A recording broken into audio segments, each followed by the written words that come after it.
Hi all, അസ്സാം വലൈക്കും. Welcome back to Rahees life. ഇന്ന് ഞാൻ വന്നിട്ടുള്ളത് വീട്ടിലെ ഫ്രിഡ്ജ് ഒന്ന് ക്ലീൻ ചെയ്യുന്ന വീഡിയോ ആയിട്ടാണ്. കാരണം പ്രോപ്പറായിട്ട് ക്ലീൻ ചെയ്യാൻ എല്ലാവർക്കും ബുദ്ധിമുട്ടായിരിക്കും. ബുദ്ധിമുട്ട് എന്നല്ല, ഗ്ലാസിന്റെ ഐറ്റംസ് ഒക്കെ ആയതുകൊണ്ട് പേടിയായിരിക്കും. അതുപോലെ തന്നെ ബാക്കിലുള്ള വെള്ളം വീഴുന്ന, ഫ്രീസറിൽ നിന്ന് വെള്ളം വീഴുന്ന ഒരു വശമുണ്ട്. അത് ക്ലീൻ ചെയ്യാൻ അധികം ആർക്കും അറിയില്ല. നമ്മൾ മെക്കാനിക്കിനെ ഇതിനെ ഫ്രിഡ്ജൊക്കെ ക്ലീൻ ചെയ്യുന്ന ആളെ വിളിക്കാവും ചെയ്യാം. അപ്പൊ അത് ഈസി ആയിട്ട് നമുക്ക് തന്നെ വീട്ടിൽ ക്ലീൻ ചെയ്യാവുന്നത് എങ്ങനെയെന്ന് നോക്കാം. അപ്പൊ വീഡിയോയിലോട്ട് പോകുന്നതിന് മുമ്പ് നിങ്ങൾ എന്റെ ചാനൽ ആദ്യമായിട്ടാണ് കാണുന്നെങ്കിൽ ലൈക്ക് ചെയ്യുക, ഷെയർ ചെയ്യുക, കമന്റ് ചെയ്യുക. അതിനോടൊപ്പം തന്നെ സബ്സ്ക്രൈബ് ചെയ്യുന്ന കാര്യം പരിഗണിക്കുക. സമയം ഇളക്കിയപ്പോ തന്നെ ഇതിൽ പേസ്റ്റ് ഒക്കെ ഒന്ന് മിക്സ് ആയിട്ടുണ്ട് കേട്ടോ. ഈ ഹോള് ബ്ലോക്ക് ആയിട്ടുണ്ടെങ്കിൽ ഫ്രീസറിൽ നിന്ന് താഴേക്ക് വെള്ളം ക്ലീൻ ചെയ്തതൊക്കെ ബ്രഷും പേസ്റ്റും ഇതൊക്കെ വെച്ചിട്ട് ക്ലീൻ ചെയ്ത് ലിക്വിഡ് വെച്ചിട്ട് അപ്പോൾ ഈ വെള്ളം പുറത്ത് കൊണ്ട് കളഞ്ഞ് ക്ലീൻ ആക്കിയിട്ട് വരാം. അപ്പോൾ അറ്റത്തെത്തുന്നുണ്ടോന്ന് സ്ക്രൂ ഡ്രൈവർ വെച്ചിട്ട് നമുക്ക് ഫ്രിഡ്ജ് ലോക്ക് ആക്കാനും സാധാരണ രീതിയിൽ ഐറ്റംസ് ആണ് വെക്കുന്നതെങ്കിൽ ഈ ഓൺ ബട്ടണിൽ മാത്രമാണ് വെക്കുന്നത്. കൂടുതൽ ഐസ് ആവാനോ ഐസ്ക്രീമോ അങ്ങനെ എന്തെങ്കിലും. ഫ്രിഡ്ജ് ക്ലീൻ ചെയ്യാൻ തുടങ്ങുന്നതിന് മുമ്പ് ഫസ്റ്റ് നമ്മൾ ചെയ്യേണ്ടത് സ്വിച്ച് ഓഫ് ചെയ്യുക, പ്ലഗ് അയച്ചു വെക്കുക. ഫ്രിഡ്ജ് ഓഫ് ആക്കിയതിന് ശേഷം നമ്മളെ ഉള്ളിലുള്ള എല്ലാ ഐറ്റംസും പുറത്തേക്ക് വെക്കണം. ഇത് തക്കാളിയാണ് കേട്ടോ, പിന്നെ എഗ്ഗ്, ഇത് ശർക്കര, അങ്ങനെ കുറച്ച് ഐറ്റംസ് മാത്രമേ എൻ്റെ. ഇത് കറിവേപ്പിലയാണ്, ഇത് മാവ്, ദോശേൻ്റെ മാവ് ബാക്കിയില്ലേ ബാലൻസ് ഉള്ളത്, ഇത് അച്ചാറ്, പിന്നെ ഇത് തൈരാണ്, ഇത് പിന്നെ നാരങ്ങാത്തൊണ്ടൊക്കെ ഉപ്പും വിനാഗിരിയും ചേർത്ത് ഇട്ട് വെച്ചിട്ടുള്ളതാണ് കേട്ടോ. ഇത് പിന്നെ ഫേസ് പാക്കിന് ഉണ്ടാക്കി വെച്ചിട്ടുള്ളതാണ്. ഫ്രിഡ്ജിലാണ് ഞാൻ സൂക്ഷിക്കാറുള്ളത്. ഇത് പൊട്ടറ്റോ, അധികം സാധനങ്ങളൊന്നും ഇല്ല കേട്ടോ. ഇത് പിന്നെ തേങ്ങ ഇന്ന് രാവിലെ ചുരണ്ടിയതായിരുന്നു. അപ്പൊ ഇത്രേ ഉള്ളൂ എൻ്റെ ഫ്രിഡ്ജിൽ ഉണ്ടായിരുന്ന ഐറ്റംസ്. പിന്നെ ഉള്ളത് ഫ്രീസറിൽ വെള്ളമാണ്, ഐസ് ക്യൂബ് ആക്കാൻ വെച്ചതാണ് കേട്ടോ. ഇതിനി ഒഴിവാക്കാണ്. ഇപ്പൊ ഞാൻ ഫ്രിഡ്ജിനകത്തുള്ള എല്ലാ ഐറ്റംസും, അത് കുറച്ച് ഐറ്റംസേ ഉള്ളൂ കേട്ടോ, അത് ഞാൻ പുറത്തെടുത്ത് വെച്ചിട്ടുണ്ട്. ഇനി ചെയ്യുന്നത് ഇതിനകത്തുള്ള ഗ്ലാസ്സുകൾ, തട്ടുകളൊക്കെ അല്ലേ, ആ ഗ്ലാസിന്റെ തട്ടുകളും അതേപോലെ ഡോറിന്റെ ഉള്ളിലുള്ള ഈ സൈഡിലുള്ള ഈ പാർട്ടീഷനൊക്കെ ഒന്ന് എടുത്ത് മാറ്റി വെക്കാണ്. എന്നിട്ട് അതിനകം ക്ലീൻ ചെയ്തിട്ടാണ് ഈ ഐറ്റംസ് ഒക്കെ ക്ലീൻ ചെയ്യുന്നത്. അല്ലെങ്കിൽ നിങ്ങൾ ചെയ്യുന്ന സമയത്ത് ഈ സാധനങ്ങളൊക്കെ ആദ്യം ക്ലീൻ ചെയ്ത് ഉണക്കി ഡ്രൈ ആക്കി വെക്കുക, എന്നിട്ട് അകം ക്ലീൻ ചെയ്തിട്ട് പ്രോപ്പറായിട്ട് ഫിറ്റ് ചെയ്യുക. അപ്പൊ നമുക്കത് ക്ലീൻ ചെയ്യുന്നത് നോക്കാം. ഇവിടുത്തെ ഇത് ഇങ്ങനെ പൊക്കിയിട്ട് എടുക്കലാണ് കേട്ടോ. ഓരോന്നും വ്യത്യസ്തമായിരിക്കും. ചിലത് പ്രസ് ചെയ്തിട്ട് എടുക്കുന്നതായിരിക്കും. ഇത് സിമ്പിൾ ആയിട്ട് ഇങ്ങനെ പൊക്കിയിട്ടുണ്ടെങ്കിൽ ഇത് എടുക്കാൻ കഴിയും കേട്ടോ. ഞാൻ ഉപയോഗിക്കുന്നത് സാംസങ്ങിന്റെ ഫ്രിഡ്ജാണ്. 12 വർഷമായിട്ടോ. സാംസങ്ങിന്റെ ബേസ് മോഡലാണ് ഫ്രിഡ്ജ്.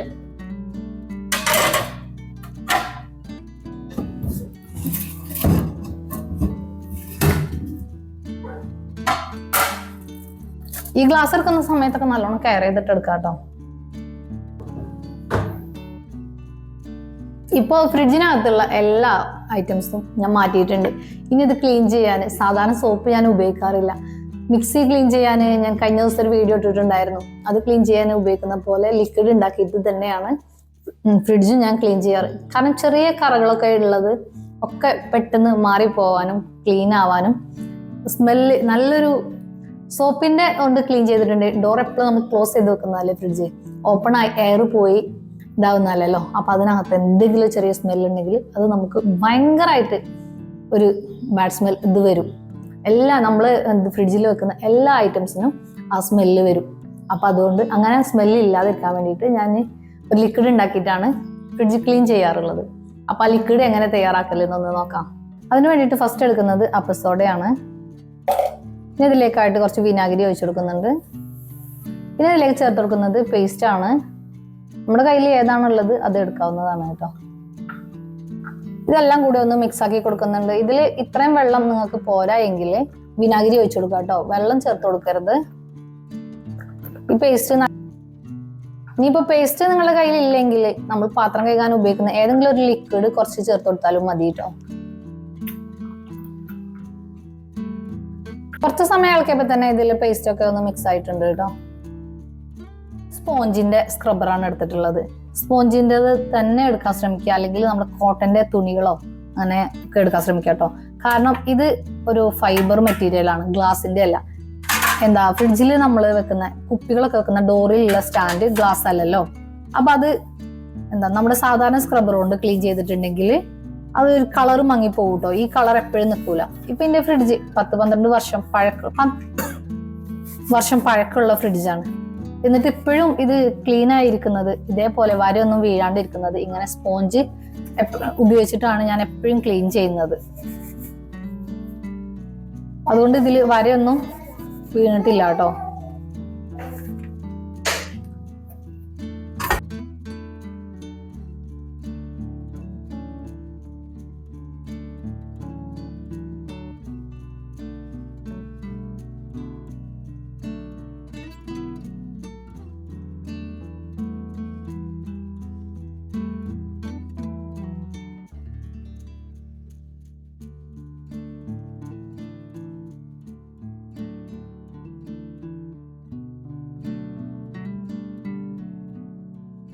അപ്പൊ ഈ ഗ്ലാസ് ജാറൊക്കെ വെക്കുന്ന ഈ തട്ടുകൾ ഞാനൊന്ന് ക്ലീൻ ആക്കി എടുത്തിട്ടുണ്ട്. ഇനി ഇതൊന്ന് ചെറിയ വെയിലുള്ള സ്ഥലത്തുനിന്ന് വെച്ച് ഉണക്കി എടുക്കുന്നുണ്ട്.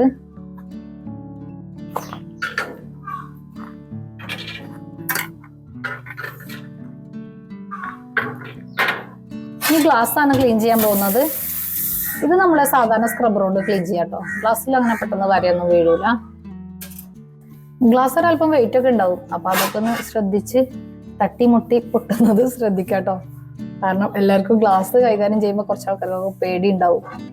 എനിക്കൊരു അനിയത്തി ഉണ്ട്, അവൾക്ക് ഭയങ്കര പേടിയാ. എപ്പോഴും അവള് ഫ്രിഡ്ജ് ക്ലീൻ ചെയ്യില്ല. അഥവാ ഗ്ലാസ് ഇങ്ങനെ തട്ടിയെ മുട്ടി പൊട്ടിപ്പോയാലോ ഒന്ന് പേടിച്ചിട്ട്.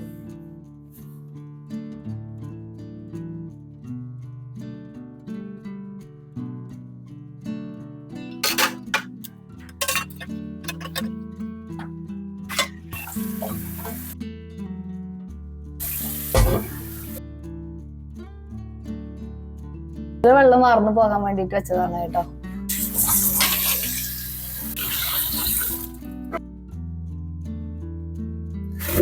നമ്മുടെ വെജിറ്റബിൾസ് ഒക്കെ ഇട്ട് വെക്കുന്ന ഏറ്റവും താഴെയുള്ള പാത്രമാണിത്. അത് ഒരു പ്ലാസ്റ്റിക് മെറ്റീരിയലാണ്. ഇതിലും തന്നെ നമ്മൾ സാധാരണ സ്ക്രബ്ബറൊക്കെ യൂസ് ചെയ്ത് കഴുകിയിട്ടുണ്ടെങ്കിൽ വര വീഴും. അപ്പൊ അതിന് അങ്ങനെ വരൊന്നും വീഴാണ്ടിരിക്കാൻ വേണ്ടിയിട്ട് നമ്മൾ സ്പോഞ്ചിന്റെ സ്ക്രബ്ബർ വെച്ചിട്ടുണ്ട് കഴുകിയെടുക്കാൻ വേണ്ടി ശ്രമിക്കുക. ഫ്രിഡ്ജിനകത്ത് വെള്ളത്തിന്റെ നമ്മളെടുക്കുന്ന വെള്ളത്തിന് ചെറിയ ചെറിയ കറകളൊക്കെ ഉണ്ടാവും. അപ്പൊ അതൊക്കെ ഒന്ന് കളയാൻ വേണ്ടിയിട്ട് നമ്മൾ ഇതുപോലെ ഒരു ബ്രഷ്, നമ്മളെ അടുക്കളയിലുള്ള ഇങ്ങനെ കിച്ചൺ ഐറ്റംസ് ഒക്കെ കഴുകാൻ വേണ്ടിയിട്ട് ഒരു ബ്രഷ് നമ്മൾ അതിനായിട്ടൊന്ന് മാറ്റി വെക്കുന്നത് നല്ലതായിരിക്കും. ഒരിക്കലും നമ്മൾ പല്ല് തേക്കാൻ ഉപയോഗിച്ച ബ്രഷ് എടുക്കുന്നതിലേക്കാളും നല്ലത് ഒരു 30-40 രൂപ കൊടുത്തിട്ട് ഒരു ബ്രഷ് അതിനായിട്ട് മാറ്റി വെക്കുന്നതാണ്.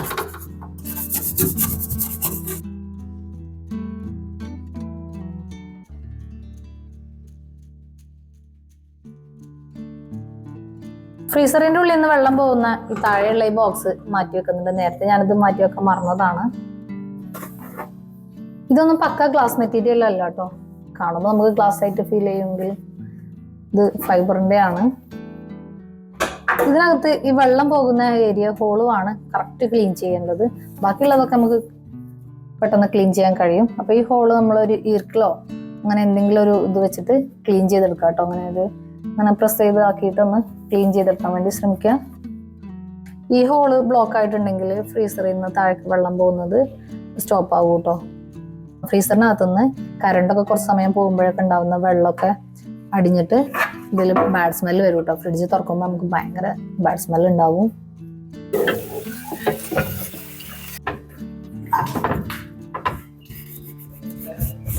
ഫ്രീസറിന്റെ ഡോറിന്റെ ഇവിടെ ജസ്റ്റ് ഒന്ന് പൊട്ടിയിട്ടുണ്ട് കേട്ടോ. അത് മക്കള് വലിച്ചതിന്റെയാണ്.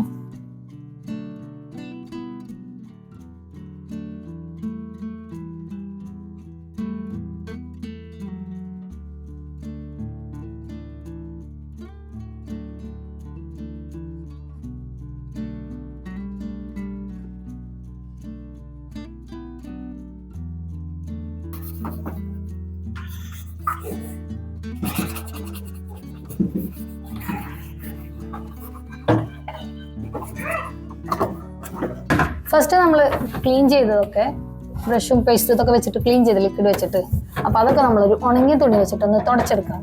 പിന്നെ ഈ തുണി ഒന്ന് നനച്ചതിന് ശേഷം മാത്രമാണ് വീണ്ടും നമ്മൾ ഇതൊന്ന് തുടച്ചെടുക്കുന്നത്.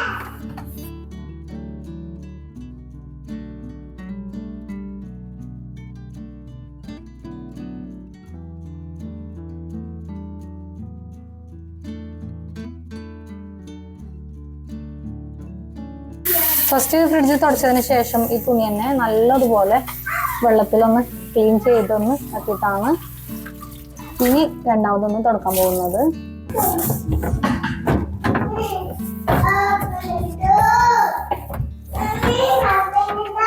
ശുഷ ഡോറൊന്ന് ഓപ്പൺ ചെയ്ത് കൊടുത്ത ബേബിക്ക്.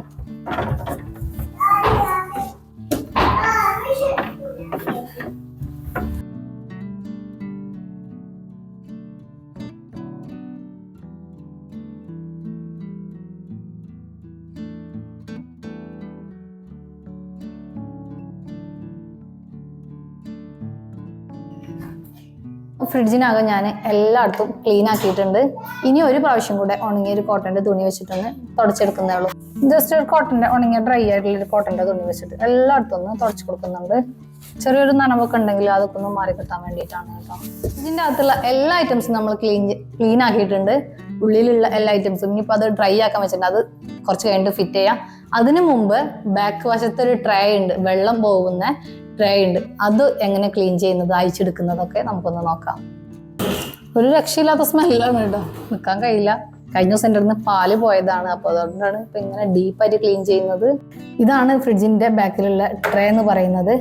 അപ്പോൾ എന്താണ് ഇപ്പം ഇത്രയും വെള്ളം ഉള്ളത്, ഞാനിപ്പോൾ അത് കൂടെ ഗ്ലാസ്സിൽ വെള്ളം ഒഴിച്ചതാണ് കേട്ടോ. കുറച്ച് വെള്ളം മാത്രമേ ഉണ്ടാവുള്ളൂ, അത് ഓട്ടോമാറ്റിക് ഡ്രൈ ആയി പോവും. പിന്നെ ബാഡ് സ്മെല്ല് ഉണ്ടാകുമ്പോൾ മാത്രം നമ്മൾ ഇതൊന്ന് ക്ലീൻ ചെയ്തെടുക്കുന്നത്. അയച്ചെടുക്കാൻ വേണ്ടിയിട്ട് ഞാൻ സ്റ്റാറുള്ള സ്ക്രൂ ഡ്രൈവറാണ് എടുത്തിട്ടുള്ളത്. ഇപ്പോൾ സ്റ്റാർ ഇല്ലെങ്കിൽ കുറച്ച് സമയം മെനക്കെട്ടാലും മൈനസിൻ്റെ സ്ക്രൂ ഡ്രൈവർ വെച്ച് ചെയ്യാം കേട്ടോ. സ്റ്റാർ ആകുമ്പോൾ പെട്ടെന്ന് സ്ക്രൂ കഴിഞ്ഞ് പോരും. കഴിഞ്ഞ ദിവസം എൻ്റെ കയ്യിൽ നിന്ന് ഫ്രീസറിൽ പാലൊന്ന് പോയിട്ടുണ്ടായിരുന്നു കേട്ടോ, കുറച്ച് ബോട്ടിൽ ഇതിൻ്റെ അടപ്പൊന്ന് ലൂസായിട്ട്. അപ്പോൾ അതുകൊണ്ടാണ് ഇതൊക്കെ ഞാനൊന്ന് ക്ലീൻ ചെയ്തെടുക്കുന്നത്. നല്ല സ്മെല്ലുണ്ട് കേട്ടോ ഈ വെള്ളം. സ്ക്രൂ സുരക്ഷിതമായിട്ട് തന്നെ എടുത്ത് വെക്കുക. അപ്പോൾ പാലൊക്കെ പോയി കഴിഞ്ഞാൽ പെട്ടെന്ന് ക്ലീൻ ചെയ്തിട്ടില്ല എന്നുണ്ടെങ്കിൽ പുഴുക്കൾ വരും കേട്ടോ. ഇതിൽ പുഴുക്കളൊന്നും ഇല്ല. അതിപ്പോൾ ഇന്നലെയാണ് എൻ്റെ കയ്യിൽ നിന്ന് സംഭവിച്ചത്, അതുകൊണ്ട് പുഴുക്കളൊന്നും ഇല്ല. അപ്പോൾ ഈ വെള്ളം പുറത്ത് കൊണ്ടുപോയി കളഞ്ഞ് ക്ലീൻ ആക്കിയിട്ട് വരാം. നമ്മുടെ ഫ്രീസറിൽ നിന്ന് വെള്ളം പോകുന്ന ഈ ഏരിയയിൽ ഇതൊരു പൈപ്പാണ് താഴത്തേക്ക് പോകുന്നത്. ആ ഹോസിൽ ബ്ലോക്ക് ഉണ്ടെങ്കിൽ ഇതുപോലെ ഫ്ലെക്സിബിൾ ആയിട്ടുള്ള ഒരു കേബിൾ വാങ്ങുക. അല്ലെങ്കിൽ ഈർക്കിൽ എത്തൂല, അങ്ങേ അറ്റം വരെ ഈർക്കിൽ എത്തൂല, ഇത് പോകും കേട്ടോ. ഇത് അങ്ങേ അറ്റത്ത് എത്തുന്നത് വരെ നമ്മളതൊന്ന് ഇറക്കി കൊടുത്തോണ്ടിരിക്കണം. അപ്പോൾ അറ്റത്ത് എത്തുന്നുണ്ടോന്ന് ചെക്ക് ചെയ്യണം കേട്ടോ. അപ്പോൾ ഇത് താഴ്ഭാഗത്ത് എത്തുന്നത് വരെ നമ്മളിതൊന്ന് ഇറക്കി കൊടുക്കുക. അങ്ങനെ എത്തിയിട്ടുണ്ടെന്നുണ്ടെങ്കിൽ, കറക്റ്റായിട്ട് എത്തിയിട്ടുണ്ടെന്നുണ്ടെങ്കിൽ ഇത് ബ്ലോക്ക് ഇല്ല എന്നാണ് കേട്ടോ അർത്ഥം. അപ്പൊ ഇതിൽ ബ്ലോക്ക് ഇല്ല, അപ്പൊ അതുകൊണ്ടാണ് ടോപ്പം വരെ എത്തിയിട്ടുള്ളത്.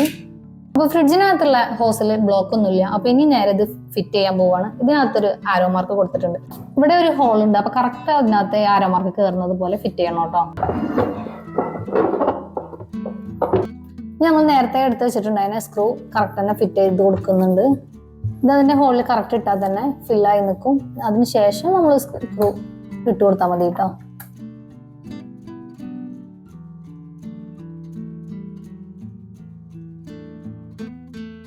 ട്രേ നമ്മൾ അങ്ങനെ ഫിറ്റ് ആക്കി കൊടുത്തിട്ടുണ്ട്. ഉണക്കാൻ വെച്ചിട്ടുണ്ടായിരുന്ന ട്രേകളൊക്കെ നല്ലതുപോലെ തന്നെ ഉണങ്ങിയിട്ടുണ്ട്. അപ്പൊ ഇനി കറക്റ്റ് ഹോളിൽ തന്നെ ഫിറ്റ് ചെയ്യാൻ വേണ്ടി ശ്രമിക്കുക, അല്ലെങ്കിൽ പൊട്ടി പോകും കേട്ടോ. അപ്പൊ അതൊന്ന് ശ്രദ്ധിച്ചിട്ട് ചെയ്യാം.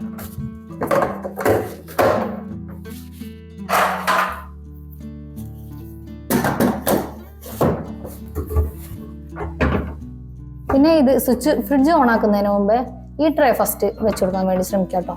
അല്ലെങ്കിൽ ഫ്രീസറിൽ നിന്നുള്ള വെള്ളം അങ്ങനെ ഇറ്റ് വീണുകൊണ്ടേയിരിക്കും താഴേക്ക്.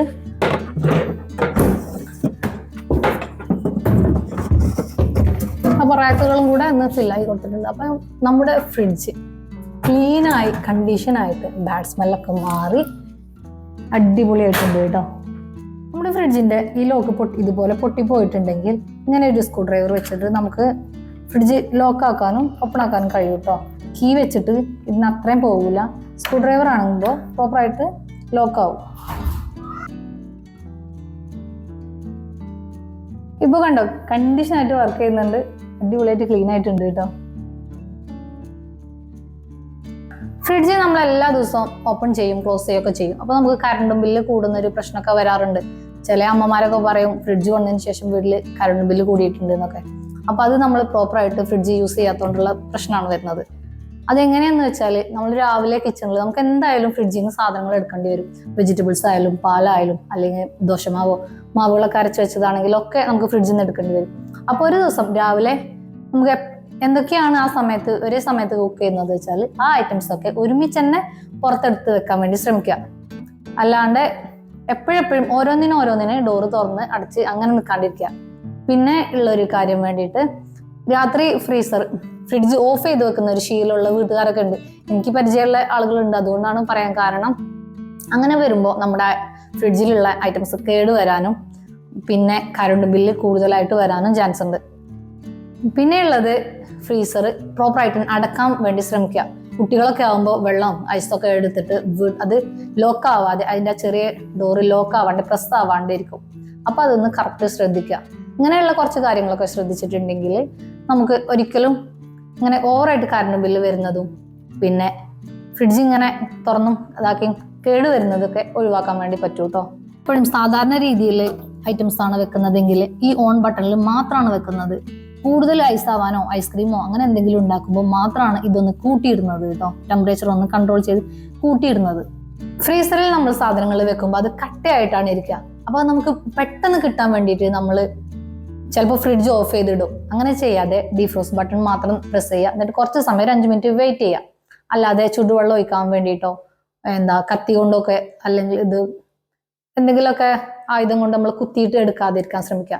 അങ്ങനെ ചെയ്തിട്ടുണ്ടെങ്കിൽ ഫ്രീസറൊക്കെ ഡാമേജ് ആയിട്ട് ലീക്ക് ആവാൻ ചാൻസ് ഉണ്ട്. കറണ്ട് ഇല്ലാത്ത സമയത്ത് മാക്സിമം ഫ്രിഡ്ജ് തുറന്നും അടച്ചും ഇരിക്കാണ്ടിരിക്കാൻ ശ്രമിക്കുക. ഇന്നത്തെ വീഡിയോ ഇത്രയൊക്കെയാണ്. നിങ്ങൾക്ക് ഉപകാരപ്പെടുമെന്ന് വിചാരിക്കുന്നുണ്ട്. കുറച്ച് വീട്ടമ്മമാർക്കെങ്കിലും ഉപകാരമാവട്ടെ എന്ന് വിചാരിക്കുന്നു. നിങ്ങൾക്ക് എന്റെ വീഡിയോസ് ഇഷ്ടമായെങ്കിൽ ലൈക്ക് ചെയ്യുക, ഷെയർ ചെയ്യുക, കമന്റ് ചെയ്യുക. അതിനോടൊപ്പം തന്നെ സബ്സ്ക്രൈബ് ചെയ്യുന്ന കാര്യം പരിഗണിക്കുക. അടുത്ത് തന്നെ നല്ലൊരു വീഡിയോ ആയിട്ട് വരുന്നവരേക്കും signing off from his life.